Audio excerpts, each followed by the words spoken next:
যার অন্তরে সরিষা পরিমাণ অহংকার থাকবে সে ব্যক্তি জান্নাতে যাবে না। আর এই রিয়া এবং অহংকারের এক্সাম্পল প্রিয় নবী মুহাম্মদ সাল্লাল্লাহু আলাইহি ওয়াসাল্লাম এভাবে দিয়েছেন যে একটা অন্ধকার রাতে কালো পাথরের উপরে কালো পিঁপড়া যদি হেঁটে যায়, এটা যত সূক্ষ্ম, রিয়া এবং অহংকার ততই সূক্ষ্ম। নিজের অজান্তেই নিজের মধ্যে চলে আসবে, আপনি বুঝতে পারবেন না। যেটা আমরা ছেড়ে এসেছি 1400 বছর আগে, ওটাই ইসলাম। এখন আমরা যা করছি এর সব কিছু ইসলাম না। আমরা আমাদের ইসলামিক লেবাস পোশাকে যা করছি এগুলো সব কিছু ইসলাম না। 1400 বছর আগে যা ছিল ওটার নাম ইসলাম, প্রকৃত ইসলাম। এখন পালন করছি কথিত ইসলাম। কীরকম? যেগুলো করতে ভালো লাগে সেগুলো করি, যেগুলো করতে সমস্যা হয় সেগুলো করি না। আল্লাহ পাক সূরা বাকারার মধ্যে বলেছেন 85 এবং 86 নম্বর আয়াতে, বা'দা আউযু বিল্লাহি মিনাশ শাইতানির রাজিম আফাতুমিনুনা বিবা'দিল কিতাব ওয়া তাকফুরুনা বিবা'দ। তবে কি তোমরা আল কোরআনের কিছু অংশকে মানো আর কিছু অংশকে মানো না? আল্লাহর কিতাবের কিছু অংশকে মানো, কিছু অংশকে মানো না। ফামা জাযাউ মান ইয়াফআলু যালিক ইল্লা খিজিয়ুন ফিল হায়াতিদ দুনিয়া। যারা এমন কাজ করবে, আল্লাহর কিতাবের আল্লাহর বিধানের কিছু অংশকে মানবে, কিছু অংশকে মানবে না, তাদের জাযা বা প্রতিদান হচ্ছে এই দুনিয়াতেই আল্লাহ পাক তাদেরকে লাঞ্ছিত করে দিবেন। বলেন নাউযুবিল্লাহ। ওয়া ইয়াউমাল কিয়ামাহ ইউরাদ্দুনা ইলা আশাদ্দিল আযাব। আর কিয়ামতের মাঠে তাদেরকে সবচেয়ে মর্মান্তিক শাস্তি দেওয়া হবে। আবারও বলেন নাউযুবিল্লাহ। বাস্তবতা দেখেন, 90% মুসলিমের কান্ট্রি বলি আমরা, নিজে আপনি দেখবেন 90% মানুষ নামাজ পড়ে না। এমনই হয় বাস্তবতা। আর যারা 5 ওয়াক্ত নামাজ পড়ে দেখবেন বিনয়ী হয়, অহংকার মুক্ত হয়, নীরব থাকে, ঝামেলা এড়িয়ে চলে। পৃথিবীর ম্যাক্সিমাম মানুষ যদি বলে যে সুদ হালাল, হালাল হবে? জেনা হালাল, হালাল হবে? মদের লাইসেন্স দাও, দেওয়া যাবে? একটা আল্লাহর বান্দা যদি দাঁড়িয়ে বলেন যে মদ হারাম, সুদ হারাম, জেনা হারাম, সেটা হারাম থাকবে না? এটা আল্লাহ পাকের বিধান। যখন আপনি অডিয়েন্সকে বলবেন আল কোরআনের আলো ঘরে ঘরে জ্বালো, আপনারা সবাই রাজি আছেন? বলবে হ্যাঁ, সবাই রাজি আছে। প্রত্যেকের ঘরগুলো ঘুরে দেখেন, প্রত্যেকটা ঘরে একটা করে মানুষ পান কিনা যে পবিত্র কোরআন বিশুদ্ধ করে তেলাওয়াত করতে জানে।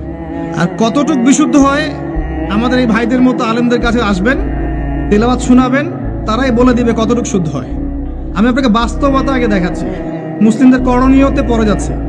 এবার আসেন, যারা কোরআন পড়া জানে বা যারা হাফেজে কোরআন হয়েছে বা যারা জীবনে অন্তত কোরআনটা বিশুদ্ধ করে তেলাওয়াত করা শিখেছেন, তাদের মধ্যে কত পার্সেন্ট মানুষ কোরআনের অর্থটা জানে?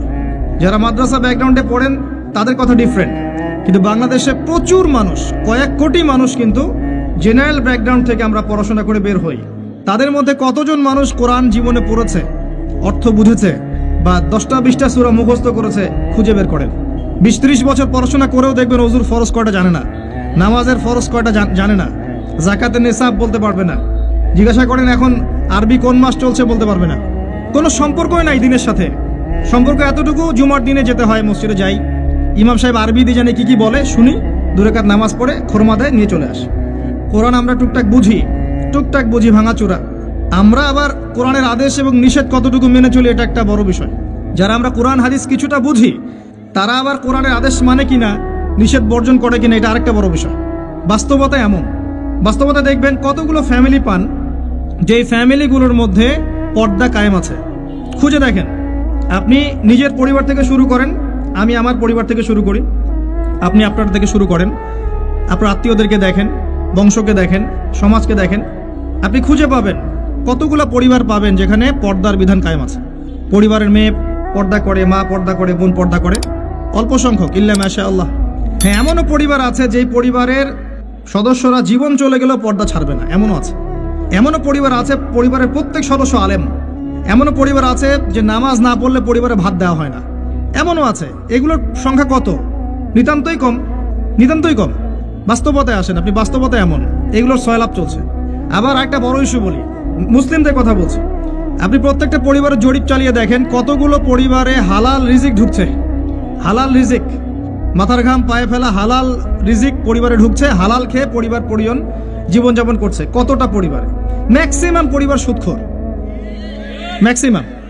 যে আমি নিজেকে সুদ থেকে মুক্ত মনে করছি, মনে করেন আমি একটা বাসায় ভাড়া থাকি, কথার কথা, মনে করেন কথার কথা।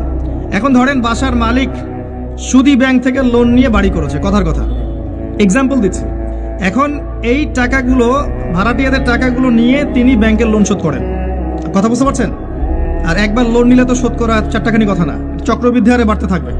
এটাই ওদের উদ্দেশ্য ছিল, রক্ত চুষে খাওয়া সাক, যার ফলে ধনী ধনী হতে থাকে, গরিব আস্তে আস্তে আরো গরিব হতে থাকে।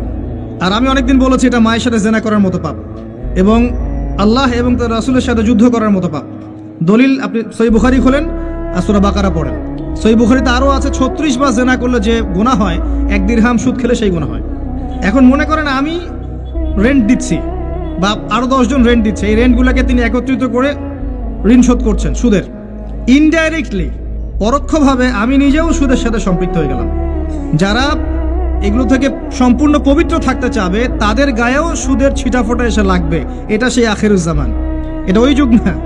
এই যুগের কথাই নবী সাল্লাল্লাহু আলাইহি ওয়াসাল্লাম হাদিসের মধ্যে বলেছেন, এমন যুগ আসবে যে মানুষের পক্ষে রিবা থেকে বেঁচে থাকে এত দুষ্কর হয়ে যাবে যে যারা বেঁচে থাকতে চাইবে তাদের গায়েও সুদের ছিটাফোঁটা এসে লাগবে। এই হলো সেই যুগ। আর যে খায়, যে দেয়, যে লিখে রাখে, যে সাক্ষী থাকে, 4 শ্রেণীর মানুষকে নবী সাল্লাল্লাহু আলাইহি ওয়াসাল্লাম সমান অপরাধী বলেছে। আমাদের ম্যাক্সিমাম পরিবারগুলোতে যান, দেখবেন সুদের সাথে আমরা সম্পৃক্ত আছি। যতই বলি, ব্যক্তিগত জীবনে দেখবেন, ইবাদত বন্দেগীর জীবনে গিয়ে দেখবেন পাক্কা মুসল্লি, কপালে সেজদার দাগ আছে। অর্থনৈতিক জীবনে গিয়ে দেখবেন পাক্কা সুদখোর, ঘুষখোর, দুর্নীতি করছে, ট্যাক্স ফাঁকি দিচ্ছে বা সরকারের মাল আত্মসাৎ করে খাচ্ছে। প্রচুর সম্পদ আছে আমাদের, আমরা আত্মসাৎ করতে করতে করতে করতে একটা হাতি আসতে আসতে মাছি হয়ে যায়। একটা হাতি উপর থেকে আসতে থাকে, আকাশ থেকে একটা হাতি পড়তে থাকে। হাতি পড়তে পড়তে পড়তে পড়তে দেখবেন আপনার কাছে আস্তে আস্তে মাছি হয়ে গেছে। হাতির কান একজন, ডালপালা একজন, নাক একজন, সুর একজন, শিং একজন, খেয়ে শেষ করে বলছে। বাই দা ওয়ে, হাতির মনে শিং থাকে না, আমি ভুল বলছি, হাতির সুর থাকে। যাই হোক, এটা বাস্তবতা। আবার দেখবেন আমরা অনেকেই ইসলাম ফলো করার নামেও আমাদের বোনদেরকে সম্পত্তি দিচ্ছি না। সুযোগ পেলেই প্রতিবেশীর জমি মেরে খাবো, 1 বিঘত জমিও ছাড় দিব না। সুযোগ পেলেই অন্যের জমি মেরে খাবো, আত্মসাৎ করে খাবো। দেখা যাবে একটা জিনিস মানুষের প্রাপ্য, সেটাকে আমি ঘুরিয়ে ফিরিয়ে নিজের পকেটে ঢুকিয়ে ফেলেছি। চাকরিতে যাবেন, টেবিলের নিচ দিয়ে টাকা না দিলে আপনার জব হবে না। আর আপনি বলছেন যে এখন তো দেওয়াই লাগছে, কিছু করার নাই, না দিলে তো আমার চাকরিটা হবে না। মানে এটা আপনি ঘুরিয়ে জায়েজ করলেন আর কি। আবার কিছু দাড়িওয়ালা মুফতি সাহেবও থাকবেন, দেখা যাবে বলবে হ্যাঁ এটা করা যায়, কারণ এখন তো এই যুগে চলছে, ওটা না করলে তুমি তো চাকরি পাবা না। ঘুরিয়ে ফিরিয়ে সিচুয়েশন এমন করেছি আমরা। বাস্তবতা এমন। নিচু স্কেলগুলো তো দেখাচ্ছি আপনাকে, নিচু স্কেলগুলো। 5 ওয়াক্ত সালাত এটা এমন একটা বিষয় ছিল উম্মার মধ্যে যে একজন মুসলিম 5 ওয়াক্ত সালাত পড়ে না, এটা চিন্তাই করা যেত না।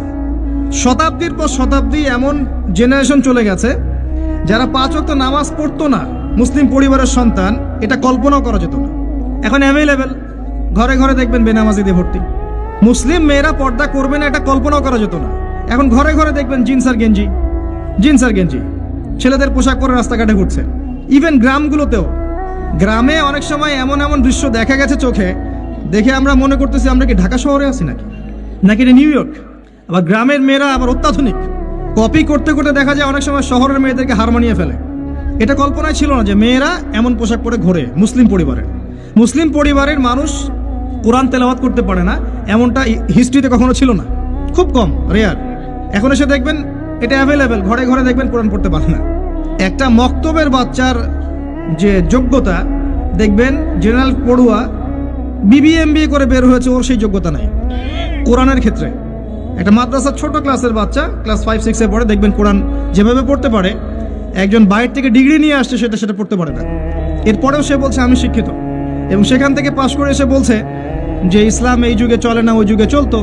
পর্দার বিধানগুলো আসলে ওই যুগে ভালো ছিল, এই যুগে এগুলো চলে না।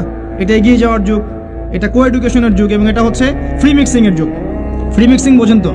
নারী পুরুষ একসাথে চলবে, মাহারাম গায়রে মাহারাম একাকার, এটার নাম ফ্রি মিক্সিং। যেমনটা আপনার স্কুলে চলছেন, কলেজে চলছেন, ইভেন জব সেক্টরেও চলছেন, প্রতিটা সেক্টরেই চলছেন, ইভেন পলিটিক্যাল ক্ষেত্রেও চলছেন ফ্রি মিক্সিং। মিছিল করছেন, সামনে মহিলা, পিছনে আপনি, ফ্রি মিক্সিং।